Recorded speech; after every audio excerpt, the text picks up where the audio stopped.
When a recipe is really good and flavorful, we often try to find fun and creative ways to describe it.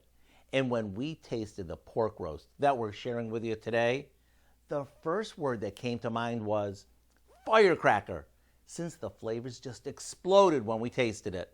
Let me show you how to make it so you can have it for dinner tonight. The first thing we do is cut a crisscross pattern on the top of a boneless pork roast. Cutting this pattern will help our glaze stick to the pork while ensuring that there's lots of flavor in every bite. Now, we season it with some salt and pepper and place it in a roasting pan. To make it extra special, we glaze it with a mixture of barbecue sauce, orange marmalade, a bit of hot pepper sauce, and a little horseradish. Then we'll spoon half of this over the roast and into the oven it goes. Then after a bit, we'll spoon on the rest of the glaze and cook it until it reaches 160 degrees. After it rests for a few minutes, cut it across the grain and serve it with the pan drippings.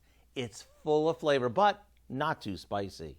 One forkful, and you'll know exactly why we were so excited about this. To get the recipe for our Firecracker Barbecued Pork, simply head over to our website. I'm Howard in the Mr. Food Test Kitchen, where today we found an explosive way for you to say, ooh, it's so good.